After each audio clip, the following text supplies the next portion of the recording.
It was called the Ultimate Interceptor. An aircraft of such advanced design and promise, it captivated the US Air Force for over a decade. Born from the fertile mind of Alexander Cartelli, the XF-103 was to be the world's best and most fantastic interceptor ever conceived. As one of the missing Century Series fighters, the XF-103 represented a quantum leap forward in fighter design. In many ways, it was too advanced. Flight at Mach 3 required new exotic materials and a power plant that had not yet been used on any operational jet aircraft. As an interceptor, the XF-103 was the ultimate expression of an idea that was born during the First World War, high above the streets of London.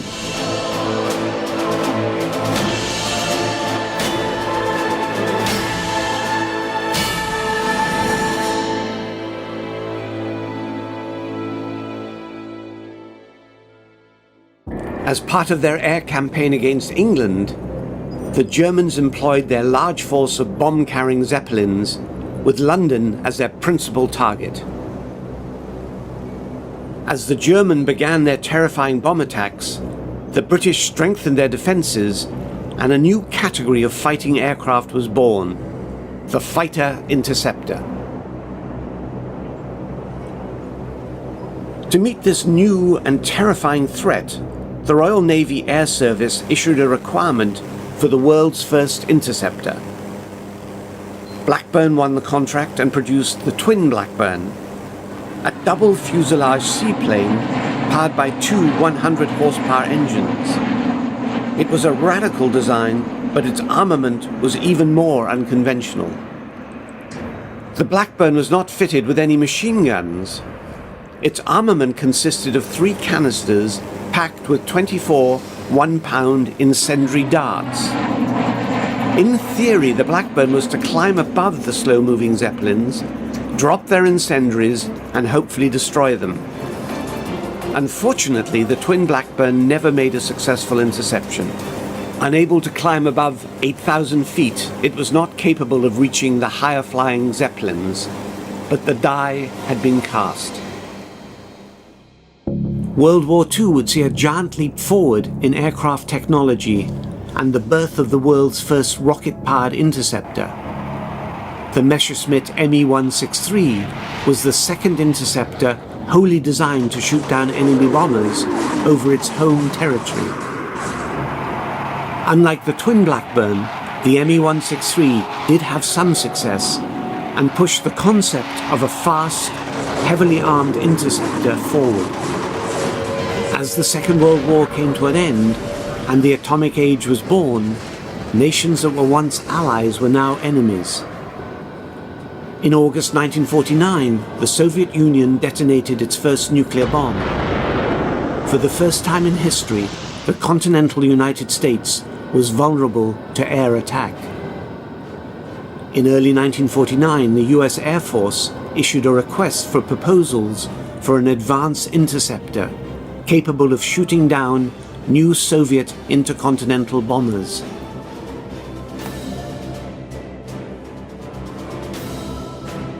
The interceptors in development at the time included the North American F-86 Sabre, Northrop F-89 Scorpion, and Lockheed F-94 Starfire.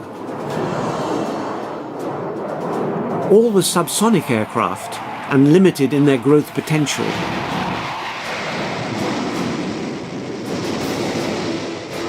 The search for a new interceptor became known as the 1954 Interceptor, the year the new aircraft was to enter service. In the 1950s, American leaders perceived that the United States was under threat from a Soviet strategic bomber force that was the Russian equivalent of the U.S. Strategic Air Command, which had many hundreds of long-range bombers capable of carrying nuclear weapons, flying over the North Pole and attacking cities. The Soviets spoofed us a little bit at the 1956 Tushino Air Show in Moscow when they demonstrated a four-jet bomber that we called the Bison. They had a couple of them, and they flew over the air show, and then they went away, and they kept coming back.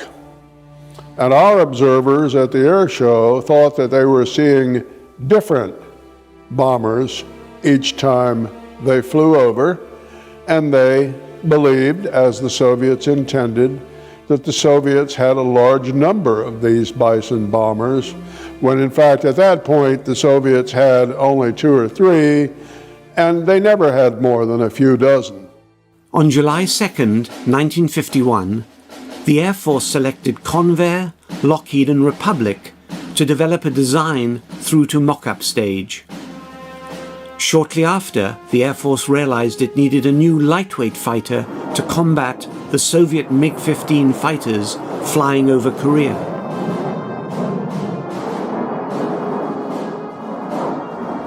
Lockheed was directed to focus on a day superiority fighter, which would later become the F-104 Starfighter.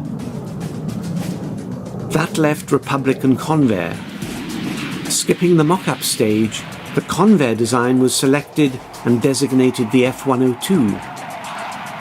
The F-102 was closely related to the Convair XF-92, a revolutionary design built as a testbed for a possible Mach 1.5 fighter. The XF-92's delta wing was a direct result of the work done by the German aircraft designer Dr. Alexander Lippisch, father of the rocket-powered Me-163 Comet. The Me-163 in many ways was the world's first true interceptor. It was a bomber killer. Everything about the Me-163 was designed for speed and rate of climb. Its swept-back wings and single rocket motor combined to produce an aircraft with breathtaking performance. Once in the air, the Comet would accelerate to 420 miles per hour. At that speed, the pilot would pull up into a 70-degree angle of climb and roar to altitude at 16,000 feet per minute. With a speed of 550 miles per hour, it was nearly impossible to catch. But at that speed, intercepting a slow-moving bomber proved extremely difficult. The Me-163 was not a success, but it pushed aerodynamic design and engine development forward in a very short period of time. Even with the advanced delta wing, the F-102 ran into major problems. It soon became obvious the F-102 design would not meet the original performance requirements. When the YF-102 prototype first flew on October 24, 1953, it didn't go supersonic. To solve the problem and save the F-102, Convair embarked on a major redesign. By incorporating the recently discovered area rule concept, the fuselage was lengthened and pinched at the midsection. After just 180 days, the new revised YF-102A went Mach 1.22 and entered large-scale production. Back at Republic, chief designer Alexander Cartelli was focused on an even more ambitious project. Less than a year after Chuck Yeager went supersonic in the Bell X-1, Cartelli began designing a Mach 3 all-weather, high-altitude fighter. At the time, it was the most advanced fighter ever devised. Cartelli's previous designs included the highly successful P-47 Thunderbolt, and after World War II, the jet-powered, straight-winged F-84 fighter. The P-47 was Cartelli's masterpiece. Some of the things I remember hearing about from Mr. Cartelli were when the P-47 was put into service, and I think primarily in Europe, it was clearly much bigger than the kind of aircraft that were flying there, such as Spitfire. But it had certain characteristics that were very good. It had the ability to dive rapidly and to build up to very high speeds, so that if it got onto an enemy's tail and the enemy decided to dive, he wouldn't get very far, because the P-47 was good at that, in that mode. The Thunderbolt was one of only 2 fighters equipped with a turbo supercharger during the Second World War. As a high-altitude air superiority fighter, the P-47 had no peer. Ironically, the Thunderbolt would earn its reputation as a low-level ground attack fighter. As one of America's first jet fighters, the F-84 was in many ways underwhelming. A straight-wing design, the new F-84 had a top speed of just over 600 miles per hour. During the early stages of the Korean War, it was used as an escort fighter, but was outclassed by the swept-wing MiG-15s. Relegated to the ground support role, the F-84, like the P-47 before it, proved highly successful.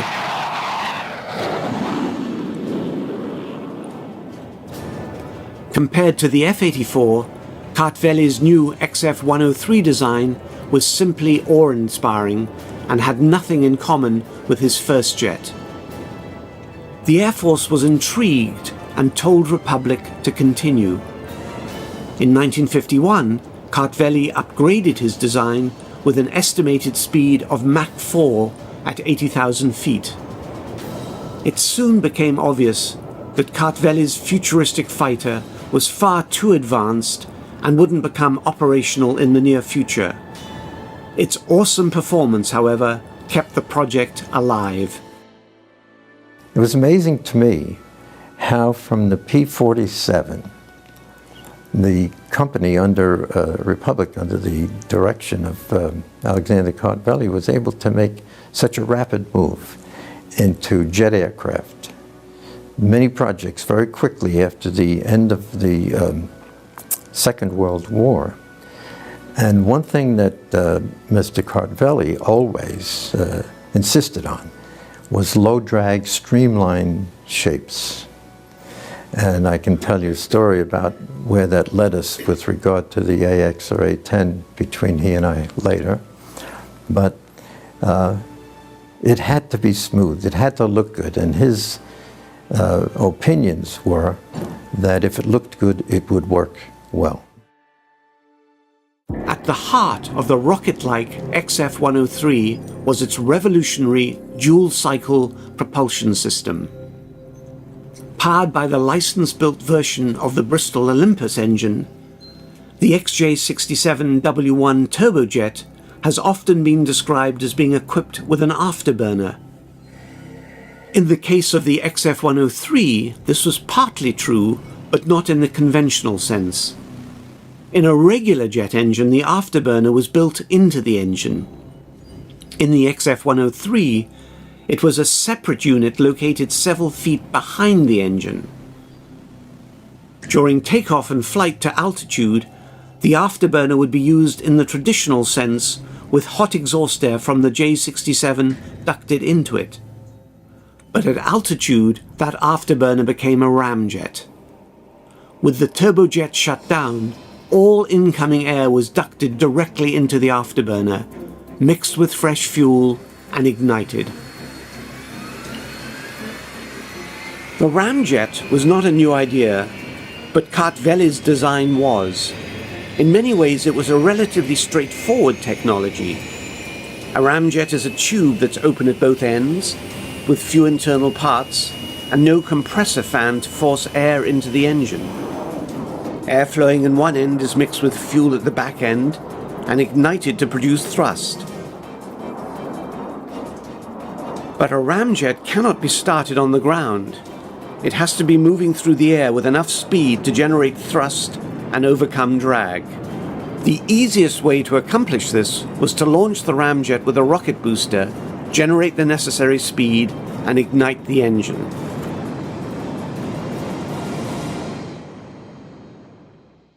While the numbers looked appealing, and despite the initial Mach 4 estimate, Cartelli realized that the actual structural design and materials used would limit its speed to just over Mach 3. Even at the lower speed of Mach 2.5, Air Material Command calculated that the XF-103 using the ramjet could reach 60,000 feet in just over 7 minutes from brake release. It would have a service ceiling of 75,000 feet. This performance led to the search for new materials. There are obviously lots of problems with flying at 3 times the speed of sound. Many will have read about the problems of breaking the sound barrier, just getting through past Mach 1. Mach 3 is a whole different ball game. In particular, you have the air flowing over the aircraft creates a lot of friction, so a lot of heat, kinetic heat as it's known. And with a conventional aluminium airframe, that really is not good news, because it won't melt the aircraft, the heat isn't sufficient, but it will soften the material, it will actually begin to deteriorate the aluminium's properties. So if you fly in an aluminium airframe at 3 times the speed of sound, you're not going to stay in one piece for very long. So you need an alternative, and one solution is steel, but another is appeared really on the scene in the early 1950s is titanium. Remarkable material, actually. Not as rare as people make out. It's actually, I think, maybe the 5th, 6th, 7th most abundant metal in the Earth's crust, but it is extremely expensive to separate from its ore, very complex to do. So in the time that the F-103 was designed and developed, really only available in small quantities. But that was the material. It has the heat resistance, the properties at high temperature to make it usable for an airframe at 3 times the speed of sound. And so the solution was to build the F-103 in titanium. And that made it automatically a very expensive aircraft. The XF-103 was one of the first programs to investigate the widespread use of titanium. In all, 4 different construction techniques were proposed by Republic. The first was an all-titanium construction. This was followed by an all-steel structure. Next was a combination of an outer titanium skin and stainless steel inner structure, and the last being an all-aluminum airframe. Not surprisingly, the all-titanium aircraft was deemed the lightest but most expensive. During the whole process, a great deal was learned about the manufacture of high-strength titanium alloy aircraft parts. This helped pave the way for the Lockheed Blackbird and North American XB-70 Valkyrie, but this was never acknowledged by the 2 companies. In a mock-up stage, which I recall seeing when I first went to work at Republic, was the XF-103. Now this was an extremely novel concept. It was an interceptor that would fly at speeds in excess of Mach number 3.5. And it was a single place with a chin inlet for hypersonic speeds, and it would take the turbojets that would convert to ramjets at high speed. Now that went to mock-up stage, and it had very, very thin wings, beautiful looking aircraft. One designer said those wings are meant for shaving because they were so razor sharp, right? And it was basically a Delta platform, and I think at the time it was in competition for the role of Interceptor against the 102. But as the years went by, the program was canceled at Republic in 57 or 58, 1957, 1958.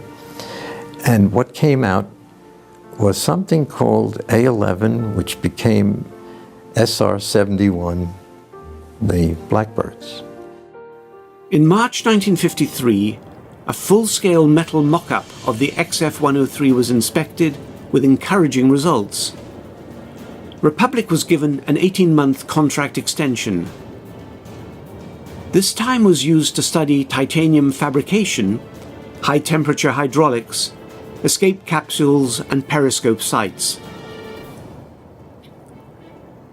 While development money was scarce, the Air Force believed the XF-103 held much promise and continued to fund the project in spite of the many technical problems. In July 1954, Republic was awarded a contract to produce 3 prototypes.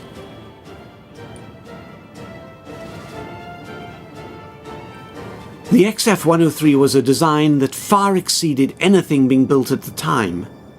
Cartelli's vision was truly unique. The main delta wing had an incredible 55-degree sweep. The horizontal stabilizer also used a delta planform with 60-degree sweep.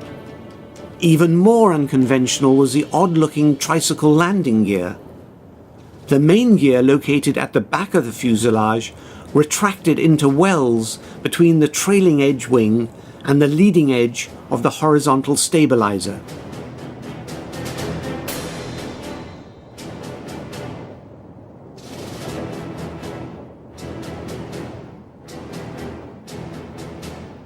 The cockpit was also extremely advanced and unlike any conventional design. Cartelli designed the XF-103 cockpit with a raised windscreen. Concerned with the aerothermal problems with existing plexiglass and the associated drag of a raised cockpit, the Air Force ordered a redesign. The new cockpit was completely flush with the fuselage. 2 large side windows provided relatively good views for takeoff and landings, with a retractable periscope providing forward vision at high speeds. As for tracking a target, the pilot would turn to the MX-1179 radar scope. Another innovative feature of the XF-103 was its escape capsule. In order for the pilot to escape a Mach 3 aircraft safely, a new and radical system had to be devised. Cartelli's solution was a capsule, a view that was not shared throughout the aircraft industry. The XF-103 was the first fighter designed with such a system. It shot the pilot out of the bottom of the aircraft instead of up like a regular ejection seat. This, of course, made it useless at low level or during takeoff and landing. But there are lots of other elements, of course, to the design of the F-103. You would have had air-to-air missiles and also the cockpit design. 2 elements to this. First of all, the designer wanted a raised cockpit, and this was actually preferred. The US Air Force really didn't want this. They wanted a streamlined form around the nose, and so the final solution was to have a periscope type, a fixed periscope, so the pilot could see out. Using that, I dread to think what that would have been like to fly with. But the other thing is the safety aspect, because the technology of ejection seats was only really just coming in the late 1940s. It hadn't advanced that far by the early 1950s when this aircraft was designed. And so the solution for the Republic engineers was to use an escape capsule, where actually the whole capsule, the cockpit where the pilot was seated, broke away from the rest of the aircraft if it got into trouble. And that was really the only satisfactory way that the pilot could survive a problem at 3, if you had to get out of the aircraft or get away from the aircraft, and it was flying actually at 3 times the speed of sound. Armament for the XF-103 was the same as the F-102 Delta Dagger and consisted of 6 GAR-1 Falcon-to-Air missiles with both infrared and semi-active radar homing variants. A retractable rocket pod was also located on each side of the fuselage. Each pod contained 18 2.75-inch Mighty Mouse folding fin unguided rockets.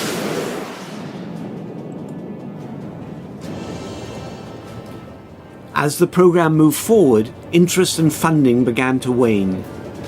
While the work progressed slowly, a number of major subcontracts for 3 proposed prototypes were issued, but these were mainly for landing gear and titanium tooling. After several years of development, it became obvious the XF-103 would never fly. But the dream of a high-performance interceptor did not die. On October 6, 1955, Air Defense Command issued a request for a new Mach 3 long-range interceptor experimental, the LRI-X program. This kept the XF-103 alive, but not as a fighter. In its new role, the XF-103 would serve as an advanced research vehicle for the LRI-X program. The XF-103 design would change considerably due mainly to the Hughes long-range radar and Super Falcon missile. The final version of the XF-103 represented a major change. In order to support the new radar and missiles, the forward fuselage was increased in diameter, and a large ventral stabilizer was added to address the directional stability that was lost by the new changes. It was a last-ditch effort to use the XF-103 as a test aircraft for the new F-108 long-range interceptor, but the Air Force had other ideas. On August 21, 1957, after 9 years of work and $104 million, the world's most advanced fighter design was finally cancelled.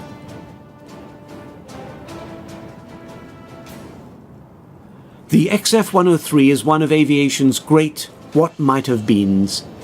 Its promised performance was truly remarkable. The XF-103's specifications and performance at Mockup review included a top speed of Mach 3, a combat speed of Mach 2.2 at 75,000 feet, and a service ceiling of 80,000 feet. Well, the legacy that Mr. Cartelli would be responsible for is the entire family of aircraft, and it's substantial. Many different kinds of airplanes developing from the technology of the 20s and the 30s right up until the 70s. And to a historian or someone who visits the museums and looks up the aircraft, his fingerprints are all over them.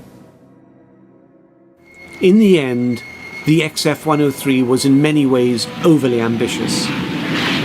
As one of the missing Century Series fighters, it would join the F-107 and F-108 as aircraft that didn't make it past the design or prototype stage. For the ones that did, their story is truly outstanding. What made the Century Series unique was their performance, advanced avionics, and air-to-air missiles. The North American F-100 Super Sabre was the first Air Force fighter capable of exceeding the speed of sound in level flight. The McDonnell Douglas F-101 Voodoo was the first to exceed 1,000 miles per hour.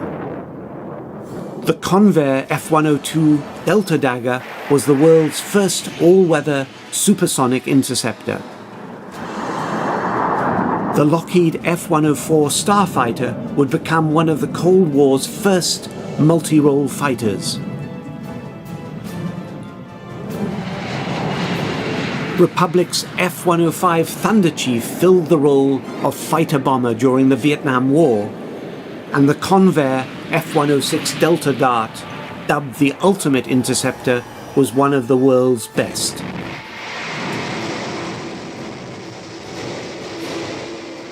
The introduction of the jet engine and the nuclear bomb in the 1940s changed the military landscape forever. New jet bombers were being developed, all designed to carry nuclear weapons. To counter that threat, both sides quickly developed interceptors whose sole purpose was to get airborne as quickly as possible, find their target, and shoot it down the first time. Driven by fear and pushing aerodynamic principles to the limit, aircraft like the XF-103 were born. The XF-103 was a very ambitious step forward It was designed in the late 40s and early 50s. Recall that on October 14, 1947, Captain Charles Yeager flew the XS-1 rocket plane, the first time that anyone was recorded flying faster than sound. The speed of sound is about 763 miles per hour at sea level. And already, just a couple of years later, here is Alexander Cartelli, the chief engineer for Republic, designing the XF-103, an advanced high-tech interceptor to fly at 3 times the speed of sound, or Mach 3, as they say in aviation terms. And that was a technological step that was not quite within reach at that time. Today, the XF-103 is one of the forgotten Century Series fighters. While its place in aviation history is small, the genius of Alexander Cartelli's design is a shining example of bold thinking, innovation, and the willingness to push past conventional thinking. The XF-103 was in many ways far too advanced. It was another example of one man's ideas going faster than the aircraft itself. As one of the missing Century Series fighters, the XF-108 long-range interceptor had great promise. In the North American tradition, the F-108's sleek lines and graceful shape evoked a sense of speed and unbridled performance.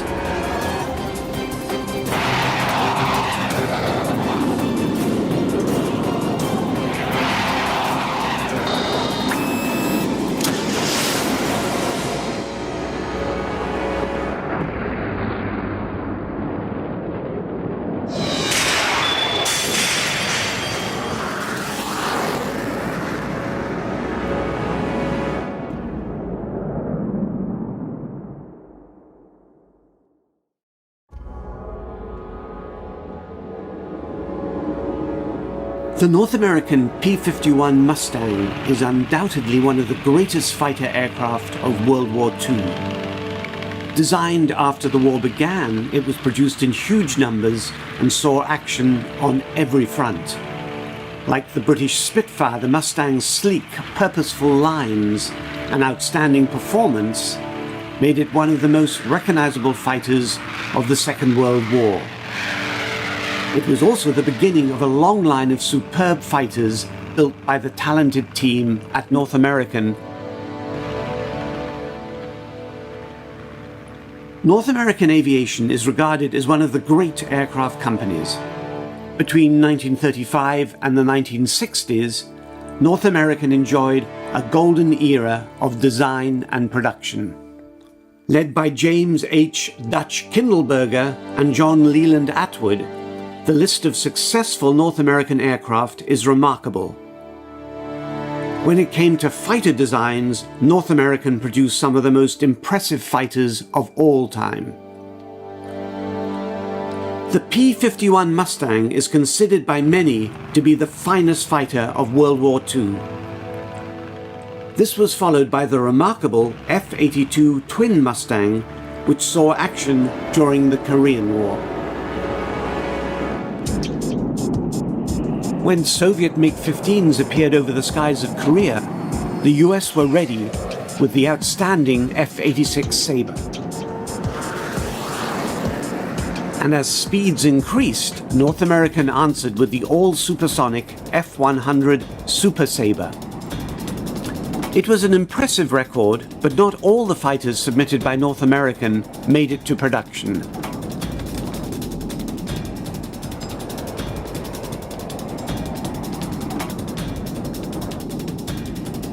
Sadly, the company's last fighter design never made it past the mock-up stage. As one of the missing Century Series fighters, the XF-108 long-range interceptor had great promise. In the North American tradition, the F-108's sleek lines and graceful shape evoked a sense of speed and unbridled performance. In September of 1958, I had been promoted to full colonel on my assignment in the Pentagon, and I asked for the assignment to be the program manager of the next fighter in development, which was the F-108. And my boss at that time, General Hal Estes, picked up the telephone and called Wright Field, discussed it with General Haugen, and in a matter of 5 minutes, I was then named the new program manager, which was in its early stage of development.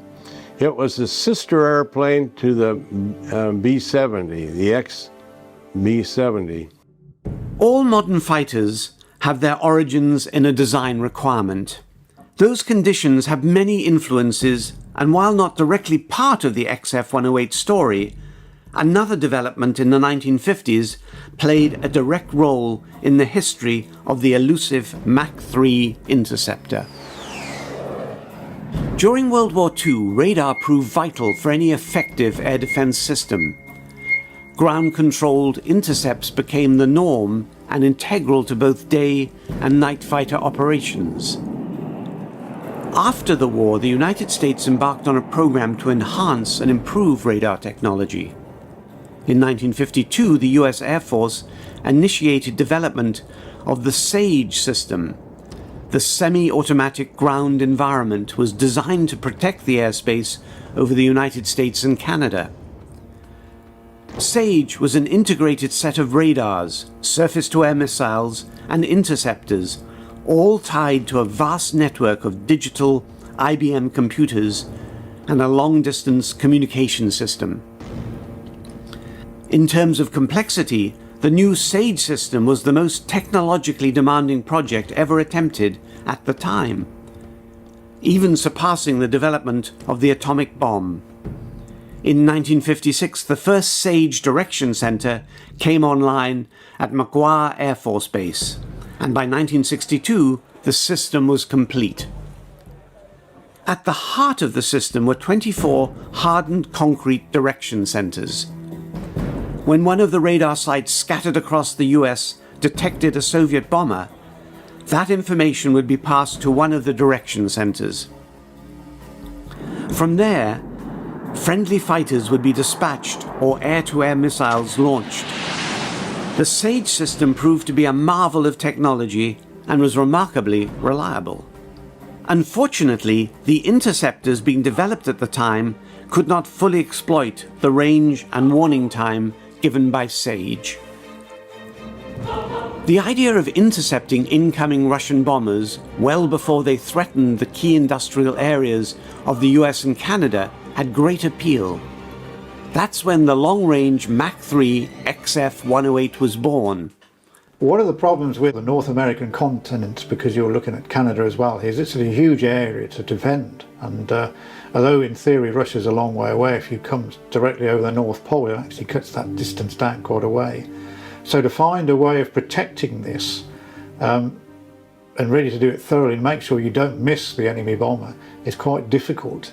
And the objective of SAGE was to have radar stations based all over the country, so you've got a constant plot of what's moving into the area, moving into airspace, and then the weaponry is to deal with it if you have an enemy bomber to actually take out.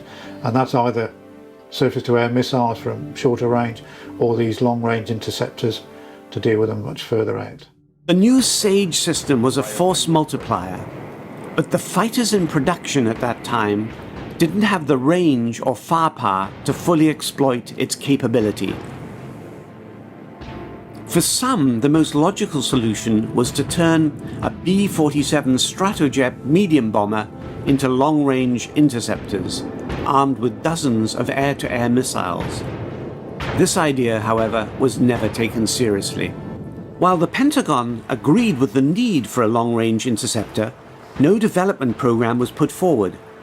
Air Defense Command was, however, very insistent, and in October 1953, attempted to gain formal Air Force approval for a new interceptor. They also added some overly ambitious requirements for their new aircraft.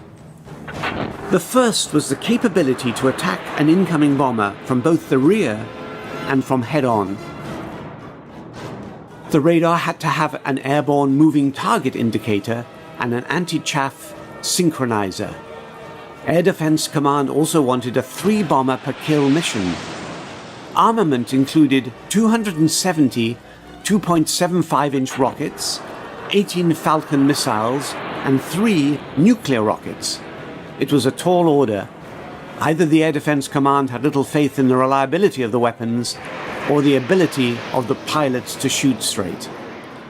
Well, the air defense system that we had in this country in the early days, we had the F-101 built by McDonnell.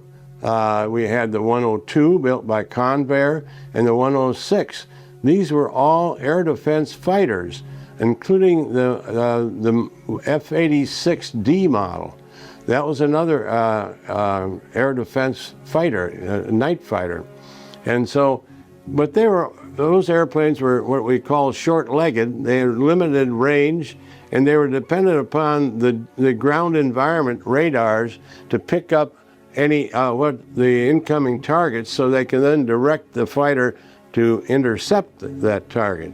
Whereas the 108 was going to be a big step beyond all those capabilities, and would be able to fly at 3 times the speed of sound, at Mach 3, and would be able to sweep out large areas like 200 miles ahead of the airplane, and they wouldn't be dependent upon the ground environment. The XF-108 Interceptor was a shining example of a weapons program caught in the push and pull of inter-service rivalry. Various Air Force organizations and the Air Defense Command went back and forth, each pushing their own vision as to what would be the best aircraft. For Air Defense Command, time was the critical factor. They wanted a fighter operational by January 1958, which meant eliminating any industry competition. To speed the process, unsolicited designs were proposed. 2 were considered.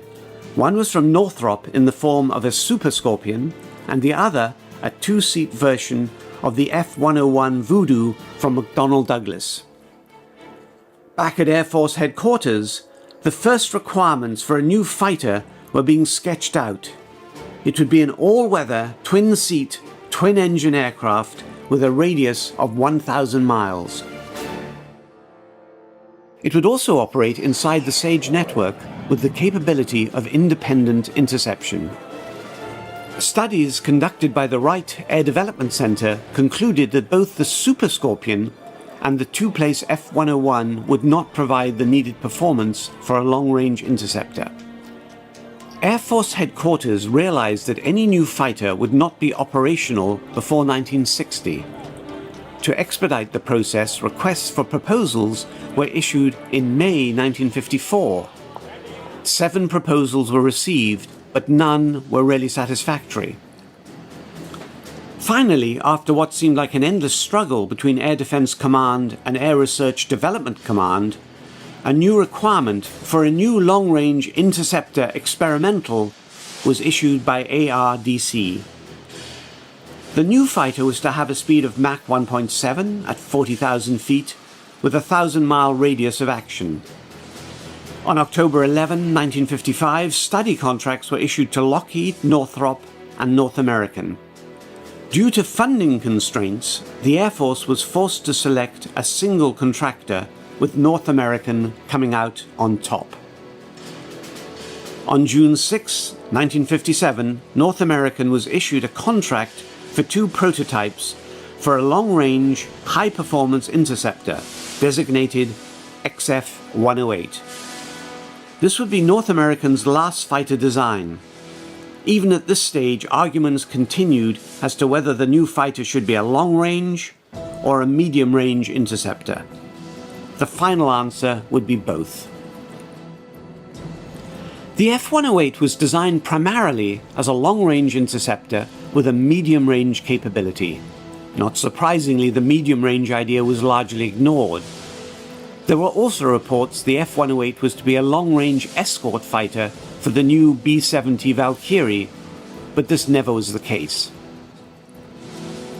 At the heart of the F-108 was its new airborne radar system. both Hughes and RCA had fire control systems that would work with the F-108.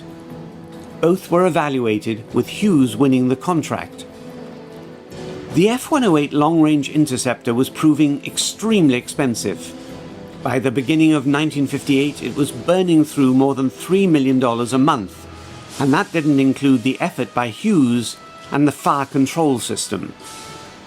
Even at this point, performance estimates were still very rough, but encouraging. Powered by two General Electric J93 engines, each developing 38,000 pounds of thrust, the new F-108 was to be a long-range, high-altitude supersonic interceptor capable of destroying supersonic enemy aircraft. Unlike the XF-103, which was designed for high Mach dash speeds, the F-108 would cruise at Mach 3 at 70,000 feet. The power plant for the F-108 were two General Electric GE93 turbojets, each of them creating 23,700 pounds of thrust. There was three JAR-9 air-to-air missiles, which eventually would be redesignated AIM-47, and they would have been carried in an internal weapons bay. All at weight is 100,000 pounds, and the aircraft was designed to fly towards Mach 3 at altitudes up to 80,000 feet with a phenomenal rate of climb. And these were performance figures really for the time. Well, even today would make you blink, they were so phenomenal. For the 1950s, it was 50 odd plus years ago, quite remarkable figures. And as needless to say, the actual process of designing and developing this would cost a lot of money and would actually bring the aircraft down in due course. In 1958, a new wrinkle was added to the F-108 program. As part of their original bid, North American proposed sharing components between the F-108 and the XB-70 bomber. In theory, it would lower the costs for both aircraft, but in reality, it was a decision that everybody would later regret. The F-108 program spent a great deal of time and money testing new materials and developing methods of fabrication from advanced alloys. In addition to the stainless steel honeycomb panels, the F-108 investigated various metals, including hardened steels, beryllium, and titanium. It also developed both cloth laminates and other composites. Many of these technologies would benefit the aerospace industry as a whole, but would never be used on the F-108. North American was also designing an escape capsule for both the F-108 and the XB-70, releasing a canopy and successfully ejecting from an aircraft. Streaking along at 2,000 miles per hour at 70,000 feet was next to impossible. For the F-108, both the pilot and radar operator would have individual escape capsules. When trouble struck, an internal clamshell door would slide up over each crewman, completely enclosing them.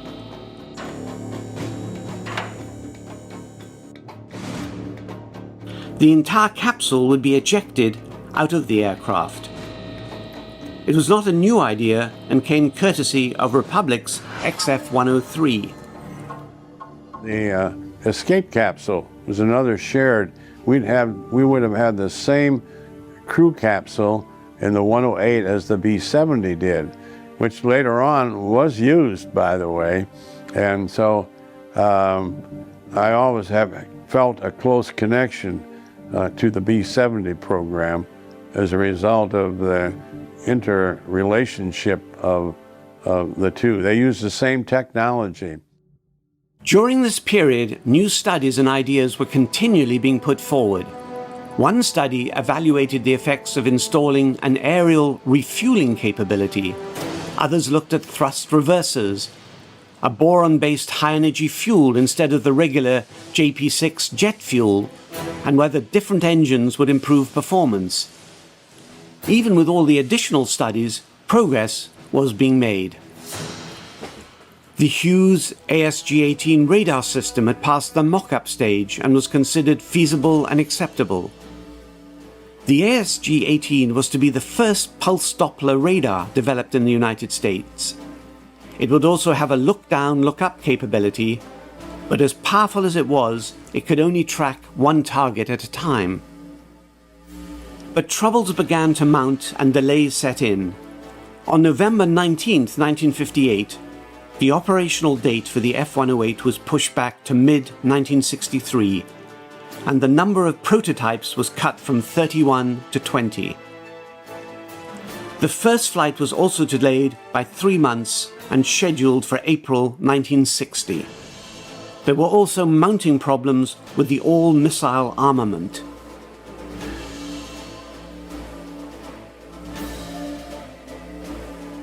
The F-108's armament consisted of 3 Hughes GAR-9 missiles.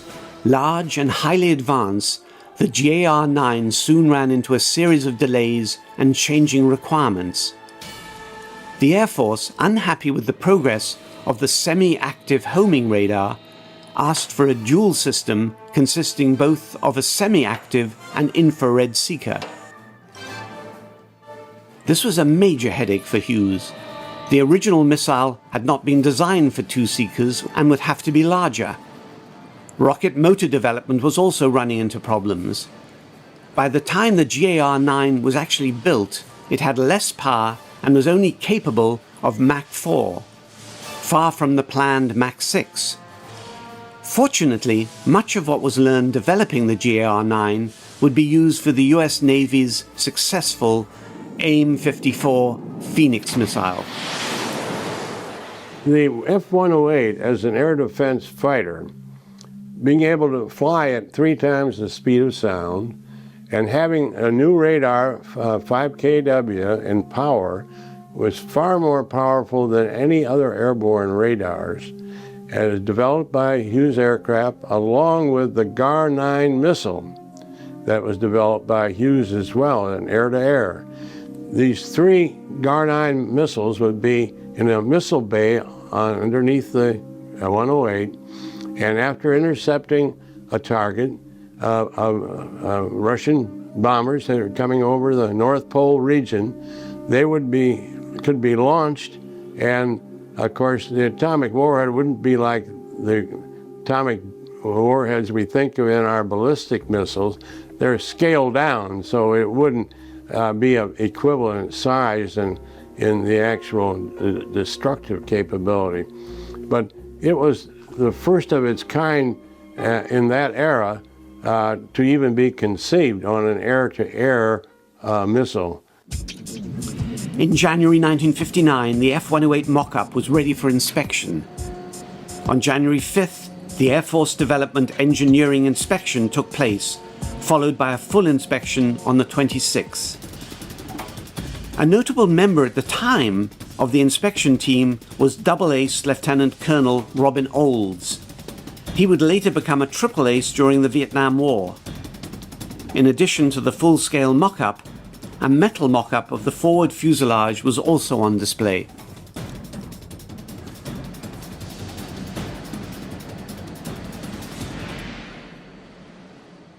I spent a great deal of time at North American, and we had a mock-up of the airplane built where we called in our technical team and also the air defense people so they could have their inputs on how the cockpit might best suit them. So we had an ongoing program that, of course, I was hoping that it would continue. First flight for the Mach 3 F-108 was scheduled for March 1961 with an Air Force requirement of 480 aircraft. As with all combat aircraft, the F-108 was being viewed as more than just a long-range interceptor. One idea was to use the F-108 as a gap filler for the distant warning radars on the dew line. Based at remote Arctic airstrips, the idea was to keep a number of F-108s constantly airborne in order to eliminate gaps in the radar coverage. On May 15th, the aircraft was named Rapier, continuing a short-lived tradition of naming North American fighters after swords.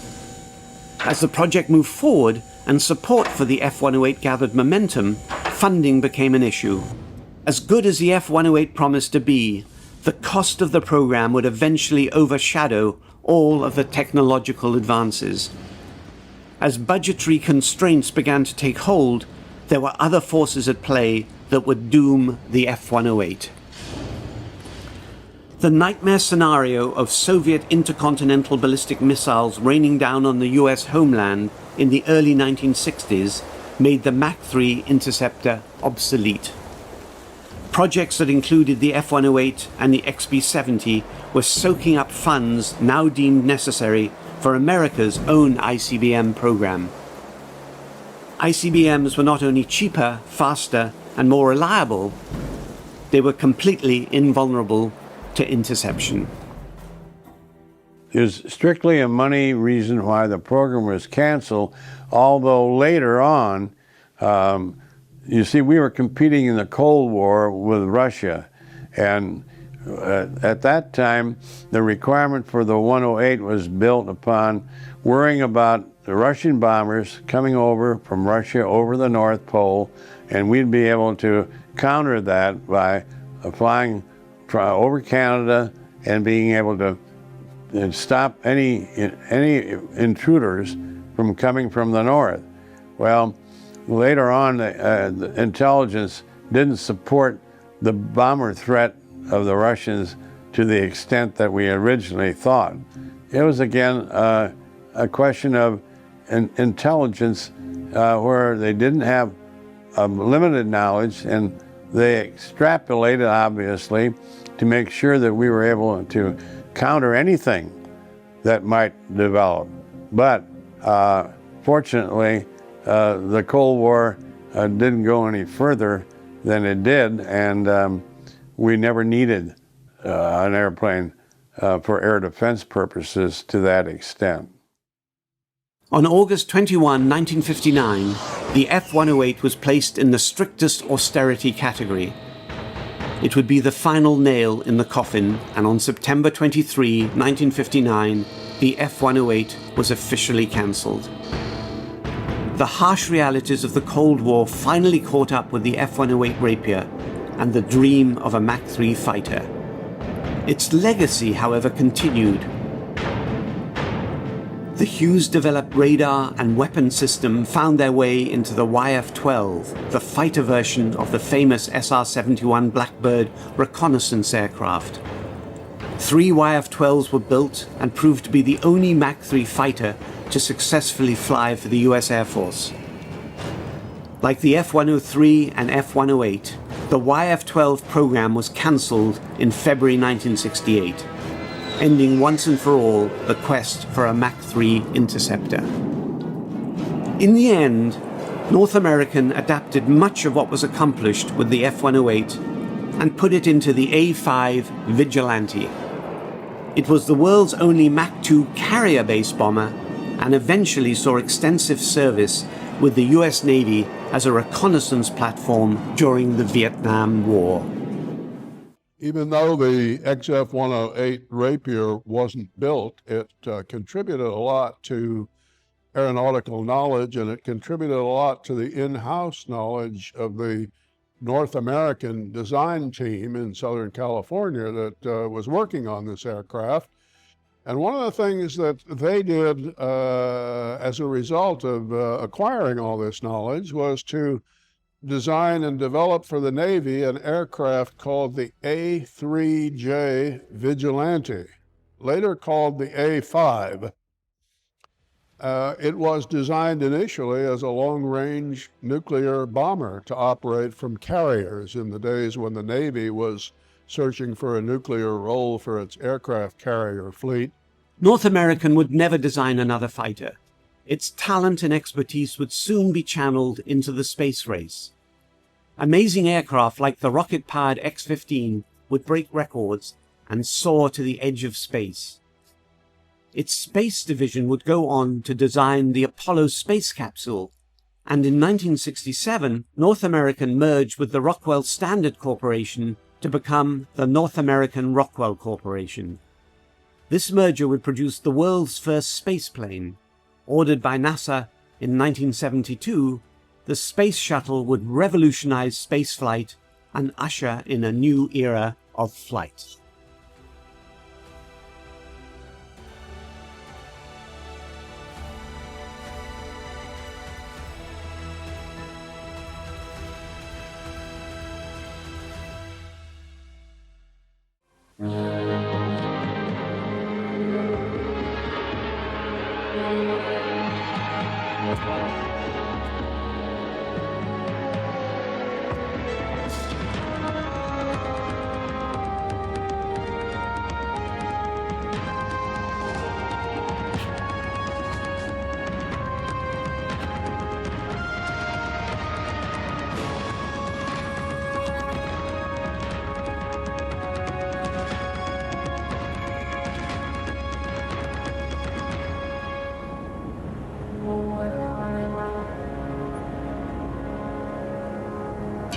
Rogers Dry Lake, California, in the Mojave Desert. 64 square miles of sun-baked concrete hard dry lake bed. A hostile environment. Yet some of the world's most brilliant scientists, engineers, and test pilots have been lured into this scorched, sprawling desert. Offering the largest natural runway in the world, this lake bed is now a part of Edwards Air Force Base and has earned its place in aviation history as the home of a unique family of purely experimental aircraft, the X-planes. The latest in the long line of the X family, the X-31 is designed to explore exciting new areas of aircraft maneuverability.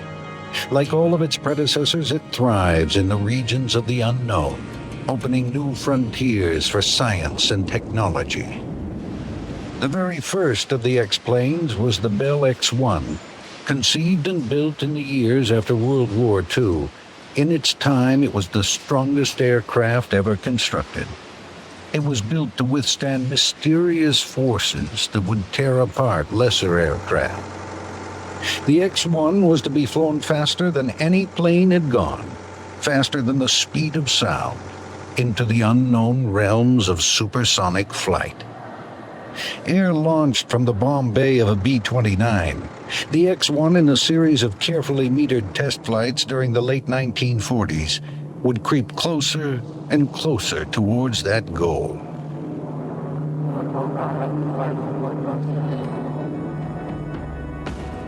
To achieve this, the little aircraft would have to pass through what many theorized was an unpassable wall of buffeting and strange shock waves thought to render controlled flight impossible. This wall was named the sound barrier, but if any aircraft could punch its way through, it was the X-1. J. Miller, aviation author. This period of aviation, the late 1940s, the post-World War II period up through the mid and late 1950s was, aerodynamics, especially transonic and supersonic aerodynamics, were at a very seminal stage. The difficulties that lay ahead were simply unknown. The solely experimental X-planes were flying laboratories working at the hazy edges of aeronautical knowledge. Built to fly beyond Mach 3 times the speed of sound, the X-2 was to enter the flying hell of the thermal barrier, where a lesser aircraft would have burnt to a cinder.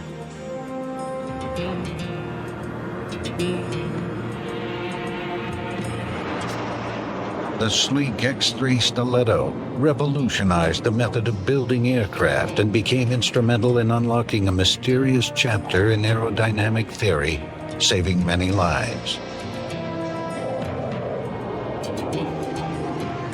Northrop's tiny X-4 Bantam was built to explore the tailless aircraft configuration.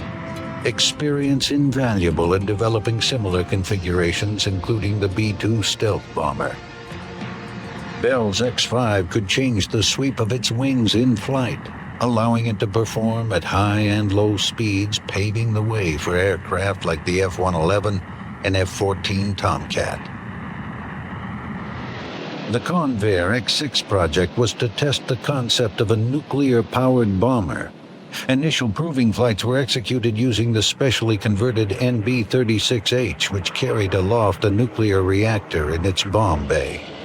Many of the X projects studied vertical flight, the Bell X-14 using early thrust vectoring and reaction control systems. The X-13 Vertijet sat on its tail for takeoff and landing. The X-22 used a novel approach of ducted fans to explore vertical takeoff. In one of the most successful X projects, the X-15 took pilots so high they edged into space.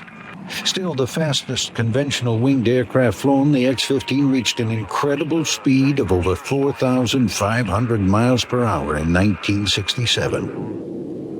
Looking as if it would never fly, the strange X-24B was part of a series of lifting body aircraft that helped in developing new flight concepts used throughout the Space Shuttle Orbiter program.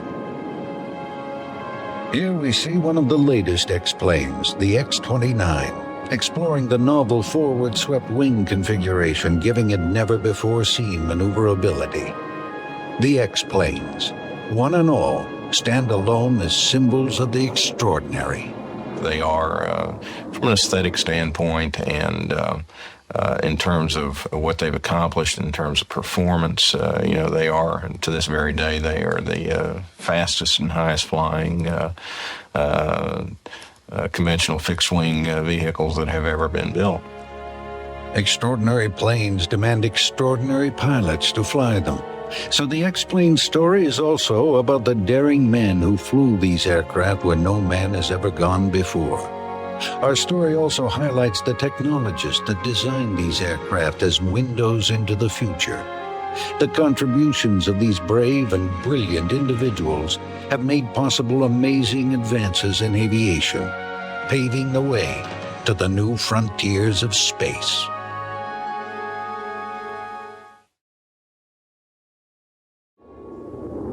Modern combat jets like this F-15 fighter fly faster than the speed of sound as a matter of course, their high performance beholden to a legacy, to the early X-planes that proved that supersonic flight was possible. As far back as World War II, even pilots flying this moderately fast Bell P-63 fighter began to experience severe buffeting during high-speed dives when approaching 500 miles per hour. Many believed there existed an invisible wall through which aircraft could not pass. Some of the best fighters of that period, certainly the P-51, the P-38 in this country, began to encounter the problem of compressibility. And this happened frequently in high-speed dives. When they'd get into the transonic region, that is speeds above about 0.8 Mach, speeds approaching 500 miles per hour, the airplanes would be in a steep dive, picking up speed, enter this region, and all of a sudden pilots would find that their flight controls were freezing up or completely ineffective. And they found it impossible to pull out of these dives on many occasions. Molecules of air not able to move out of the way fast enough were being compressed in front of the aircraft. Shock waves moved back along the aircraft the faster it went, disabling the flying surfaces, making the aircraft uncontrollable, thus creating an almost impenetrable wall at higher and higher speeds. By the 1940s, propeller-driven aircraft were at the outer limits of their performance, so other answers were sought to gain speed. Almost at the same time, the Allies and the Third Reich came to similar conclusions. British and German jet technology introduced new frontiers of high speed. With a top speed of 540 miles per hour, the Messerschmitt Me-262 had a 100-mile-per-hour advantage on any Allied aircraft of the day. Its revolutionary power plant was married with a moderately swept wing, making it, for a time, the world's most formidable fighter. Even more spectacular, the Messerschmitt Me-163 Comet. This tiny, tailless, swept-back aircraft was rocket-powered. Used against the Allied mass bomber formations in the closing stages of the war, it became the fastest operational aircraft of World War II. This incredible fighter could climb at a rate of 14,000 feet per minute. But after only 10 minutes flying time, fuel exhausted, it would have to glide back to base for an unpowered landing. In 1941, the Me-163 secretly became the first aircraft to exceed 1,000 kilometers an hour, making pilot Heini Dittmar the fastest man on Earth. But the Me-163's designer, Dr. Alexander Lippitt, had not built the little rocket fighter for supersonic flight. However, towards the end of the war, Lippisch did draw up plans for a supersonic delta wing aircraft. The V-2 rocket, although not piloted, proved that a man-made craft could be successfully propelled into supersonic flight. As the V-2 rose from its launch site, a strange cracking noise was heard in the sky. Ground observers were hearing a massive compression of air molecules. The world's first man-made sonic boom. But the V-2 was a ballistic missile. It didn't need to be maneuverable because it wasn't built to be piloted. The question remained, could man fly an aircraft at sonic speeds and control it through the gray area, the wall? The gray area didn't actually lie in the area of supersonic speeds. The gray area lay in the transonic zone. In other words, in between subsonic and supersonic velocities. It was that transitional period between subsonic and supersonic velocities where they really didn't know for sure what was going to happen. After the war, much was learned from captured German technology. The Me-262, V-2, and the Comet were studied in detail. Slowly, German advances were blended with Allied technology to forge new aeronautical developments in the post-war age.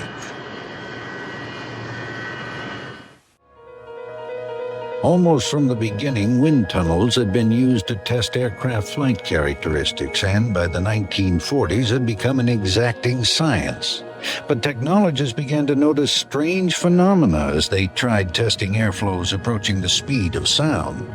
In these uncharted regions, the faithful wind tunnel proved to be of little use. It seemed the only way through the war would be to build aircraft and have men fly them. One of the things that they ran into in wind tunnels was a choking phenomenon. Basically, they were having difficulty ramming supersonic air through a wind tunnel in such a way that the air was stable, and it was a continuous, very steady flow. A choking phenomenon would take place, which basically was a buildup of shock waves inside of the wind tunnel. As a result of that, the results they were getting from wind tunnel studies at supersonic speeds were ambiguous. In other words, it was not easily discerned as to whether or not the information was accurate and whether or not it accurately portrayed an event that would take place, let's say, when you're actually flying through the atmosphere at supersonic speeds. Augmented with lessons learned from captured German technology, the British took a lead in the race to the wall with its early jets fathered by Frank Whittle. Britain's de Havilland Vampire was used as the starting point for a truly exciting new experimental jet aircraft design.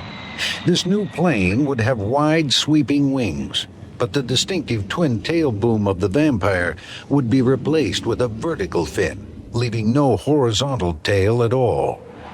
It would explore the transonic speed range. The emerging DH-108 Swallow looked strikingly like the Me-163. Designers hoped the tailless configuration would carry Britain into the supersonic age. But in September 1946, the Swallow project was dealt a fatal blow. British test pilot Captain Eric Brown recalls. Geoffrey de Havilland Jr., who was chief test pilot for the company, was working up towards this, and he had been making runs at round about medium levels of 10,000 feet. And this particular day, he brought the aircraft down to 7,000 feet and made a run at about 0.875 Mach number. And at that speed, the aircraft suddenly disintegrated. He was thrown out, never opened his parachute, and his body was found in the mud flats of the Thames estuary. Focus now shifted to the hot and dry lake bed, high in California's Mojave Desert, near a town once called Muroc. In 1948, Muroc and the surrounding area became Edwards Air Force Base and remains today the premier research flight center in the U.S. But at the turn of the century, there was literally nothing there.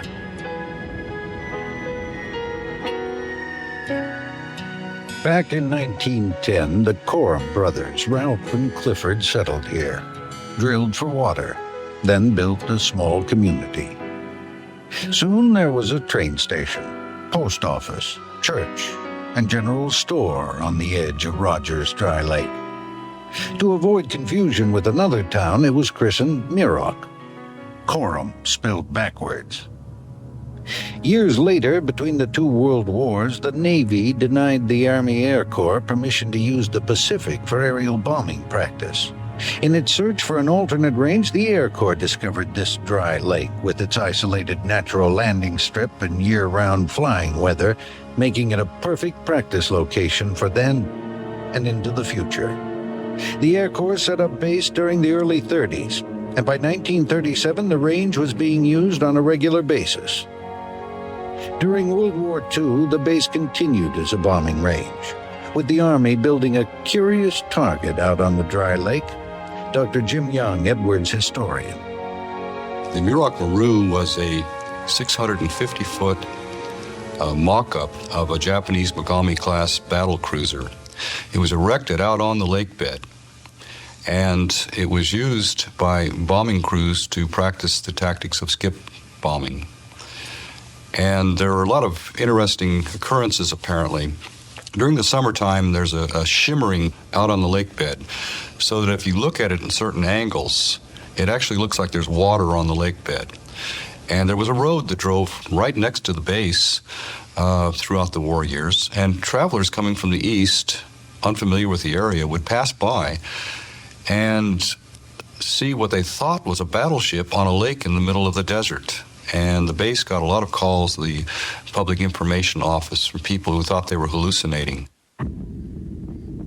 In 1941, the Air Force found itself in need of a remote location to secretly test fly the Bell XP-59, the United States' first jet aircraft.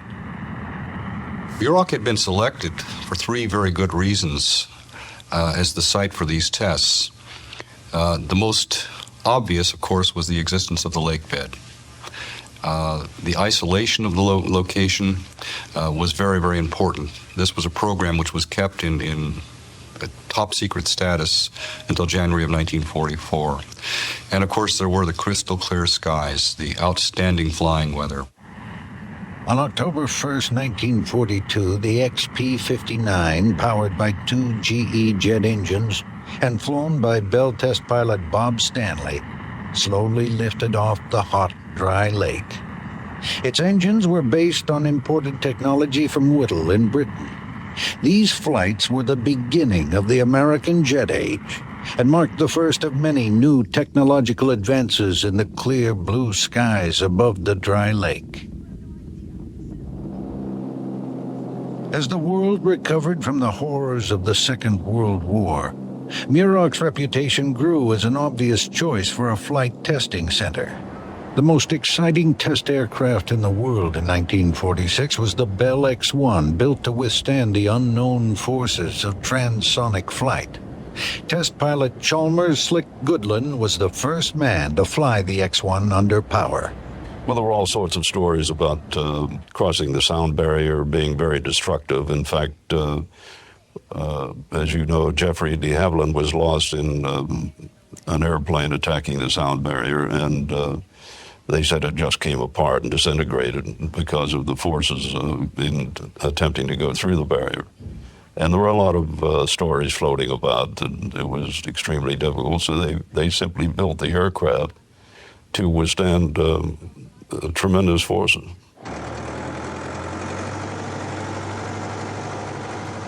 Eager to keep the X-1 under wraps, the Army Air Force searched the country for a suitable base for the X-1 test flight program. Although its first glide flight tests were completed at Pine Castle, Florida, the isolation and year-round flying weather in the dry lake's very long emergency landing strip won Muroc the permanent test site honor.